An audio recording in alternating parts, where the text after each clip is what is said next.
Sud Radio, comment va la planète? Bonjour Morad Aïtabouche. Bonjour Jean-Marie. Fondateur de la plateforme 2 degrés de plus. Alors chaque dimanche ou presque dans le Grand Matin Week-end, vous revenez sur ce qui vous remonte le moral dans l'implacable lutte contre le changement climatique.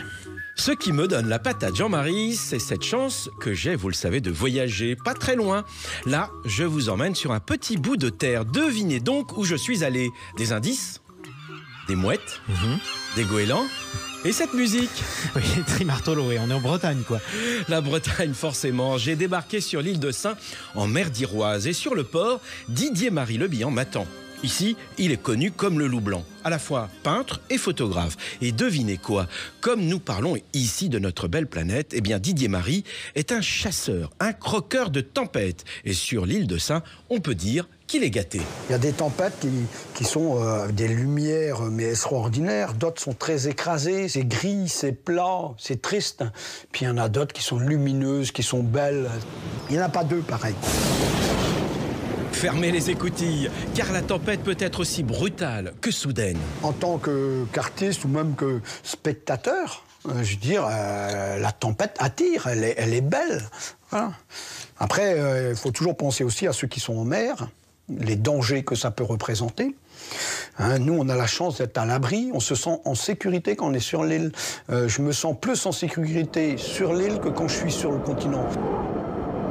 Au cœur de l'hiver, l'île de Sein compte une centaine d'habitants. Didier-Marie, lui, a jeté l'ancre et posé son chevalet ici il y a plus de 30 ans.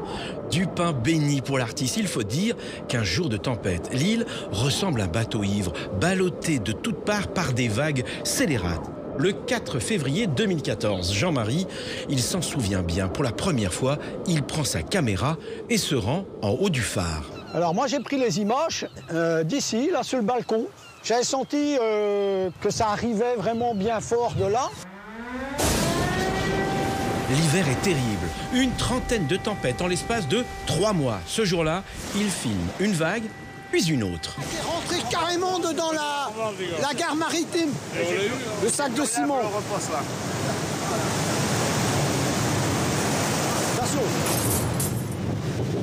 Cette image-là, elle est forte parce qu'on sent cette puissance de la nature qu'on ne peut pas maîtriser, où on ne peut que contempler et subir.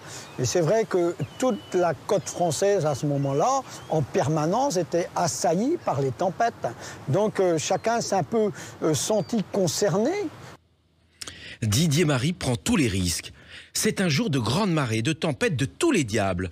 Il me raconte alors qu'il est sur la digue, face au phare. Il tient à peine debout. C'est vrai, on pourrait me reprocher de montrer que des images catastrophes. Mais c'est un moyen en même temps de communication pour alerter, je veux dire, les gens qu'il y a un problème. Si on ne montre pas des images catastrophiques, les gens, ça ne leur parle pas. Mais ce problème, on peut le résoudre. Voilà, c'est une question de volonté. Ici, avec le dérèglement climatique, la météo règle la vie de chaque habitant. Il ne faut pas non plus se focaliser que sur l'île de Sein. Ailleurs, c'est pareil. Voilà, ailleurs, c'est pareil. Mais c'est plus spectaculaire ici, c'est vrai. Régulièrement, l'île est submergée par l'eau de mer. Des épisodes difficiles à vivre parfois, surtout pour Jean-Pierre Kerlock, qui est à l'époque le maire de l'île de Sein. J'ai toujours dit que l'île de Sein, c'était comme un diamant. Si le diamant n'est pas serti, il ne tient pas. Eh bien, l'île, c'est pareil. Si l'île n'est pas protégée par les digues, elle va être immergée par l'eau. Et à ce moment-là, tous les autres projets que vous avez entamés ne tiendront pas non plus. Chaque année, juste avant l'hiver, les ouvriers colmatent les brèches. Un travail de Sisyphe. Mais là, on a l'exemple d'un ouvrage bien fait. C'est rassurant, puisque là, enfin, on a des fondations. Il faut savoir que quand on a construit les digues sur l'île de Sein, on les a construites sur du sable. Elles n'avaient pas de fondation. Et c'est la raison pour laquelle, aujourd'hui, avec la mer qui monte et avec des tempêtes qui sont plus fréquentes, eh bien, elles résistent moins du fait que, effectivement, elles ne sont pas sur des bases solides. Les digues et l'île de Sein, une vieille histoire. En 1762, le duc d'Aiguillon offre aux habitants la possibilité de quitter l'île et de s'installer sur le continent. La population refuse en bloc. Les premiers ouvrages de défense sont alors construits. Ils ceinturent l'île sur près de 2 km. Vous savez, on est un petit peu comme des Berniques. On est accroché à notre île. Il faudrait vraiment qu'on soit envahi par la mer pour qu'on s'en aille. Moi-même, pour rien au monde, je ne quitterai mon île de Sein. Je ne l'envisage même pas. L'île de Sein est condamnée à se protéger des attaques de la mer. Les tableaux et les photos de Didier-Marie Le Bihan, qui sont exposés dans son atelier au centre de l'île, rappellent à tous la vulnérabilité de l'île face au climat qui devient fou. Mais les élus veulent aussi et surtout utiliser les éléments pour devenir, Jean-Marie, plus résilient.